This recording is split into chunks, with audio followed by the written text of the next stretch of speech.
Selamat sore, perkenalkan nama saya Dorothea F. Saka dengan NIM 2010-1236. Saat ini saya ingin mempresentasikan materi mengenai jaringan komputer lanjut. Adapun materi yang ingin saya bawakan yaitu yang pertama ada OSI layer, yang kedua packet header, yang ketiga IP and MAC address, yang keempat subnetting protocol and DNS. Yang pertama, OSI layer. OSI layer adalah sebuah model yang dibuat oleh ISO atau International Organization for Standardization untuk menstandarisasi komunikasi antara perangkat jaringan yang berbeda. OSI layer terdiri dari 7 lapisan, yaitu yang pertama application layer.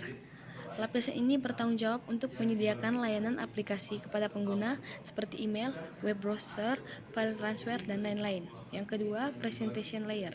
Lapisan ini bertanggung jawab untuk melakukan konversi data antara format yang digunakan oleh aplikasi dan format yang digunakan oleh jaringan seperti enkripsi, deskripsi, kompresi, dan lain-lain.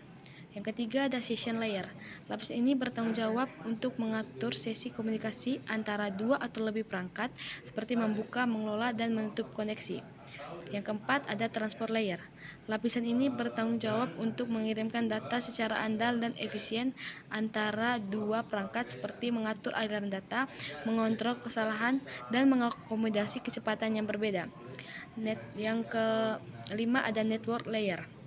Lapisan ini bertanggung jawab untuk menentukan jalur terbaik untuk mengirimkan data antara dua perangkat, seperti melakukan routing, addressing, dan fragmentation. Yang keenam ada data link layer. Lapisan ini bertanggung jawab untuk mengirim data secara aman dan akurat antara dua perangkat yang terhubung secara fisik, seperti melakukan framing, error detection, and flow control. Yang ketujuh ada physical layer. Lapisan ini bertanggung jawab untuk mengirim data dalam bentuk sinyal elektrik, optik, atau radio antara dua perangkat, seperti menemukan voltase, frekuensi, dan modulasi. Cara kerja OSI layer adalah dengan melakukan proses enkapsulasi dan dekapsulasi data.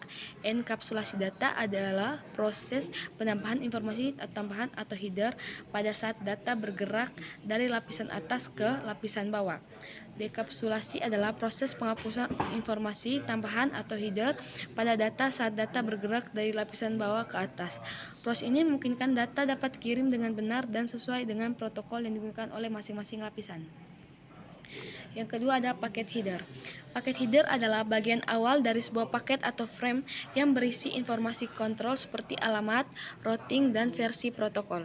Misalnya, header IP atau Internet Protocol berisi informasi tentang versi protokol IP, panjang header, jenis layanan, TTL atau time to live, alamat sumber dan tujuan, dan sebagainya. Header ini digunakan untuk memastikan paket dapat dikirim dengan benar dan sesuai dengan protokol yang digunakan oleh setiap lapisan OSI layer. Header ini juga dapat mengandung opsi tambahan yang jarang digunakan seperti short route.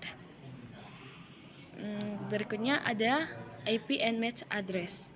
IP address dan MAC address adalah dua jenis alamat yang digunakan dalam jaringan komputer untuk mengidentifikasi dan berkomunikasi antara perangkat.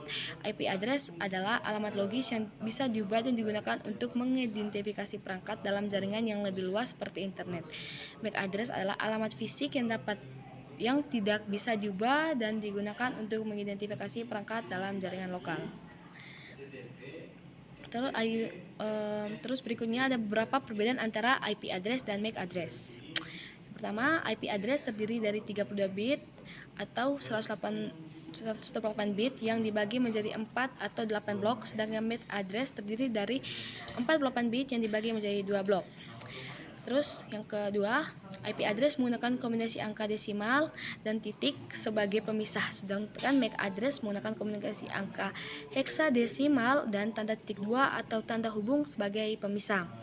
Yang ketiga, IP address dapat diatur secara manual dan atau otomatis oleh DHCP atau Dynamic Host Configuration Protocol, sedangkan MAC address sudah ditentukan oleh produsen perangkat dan tidak dapat diubah.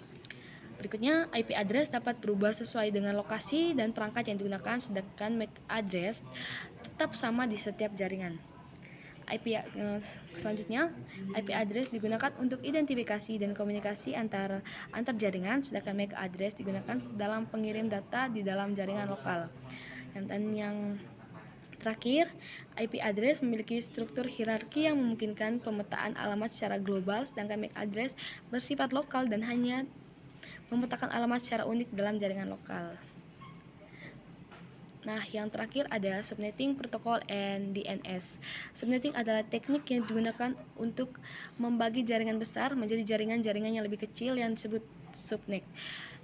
Tujuan dari subnetting adalah untuk mengoptimalkan penggunaan alamat IP, mengatur lalu lintas jaringan, meningkatkan keamanan, dan memudahkan manajemen jaringan.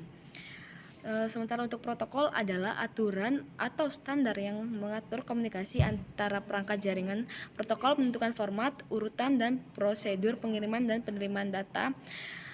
Protokol juga menentukan fungsi dan tanggung jawab dari setiap lapisan dalam model OSI. Beberapa contoh protokol yang umum digunakan dalam jaringan komputer adalah TCP atau IP, HTTP, FTP, SMTP, dan DNS. Nah, dan terakhir ada DNS atau Domain Name System, adalah sistem yang digunakan untuk menerjemahkan nama domain menjadi alamat IP. Nama domain adalah nama yang mudah diingat dan ditulis oleh manusia seperti www.bing.com. Terus alamat IP adalah deretan angka biner yang digunakan oleh komputer untuk mengidentifikasi dan berkomunikasi dengan perangkat lain di jaringan. DNS memungkinkan pengguna untuk mengakses situs web atau layanan jaringan lainnya tanpa harus mengingat atau mengetik alamat IP. Sekian dari presentasi saya. Mungkin ada pertanyaan dari teman-teman, nanti bisa tulis di kolom komentar. Terima kasih.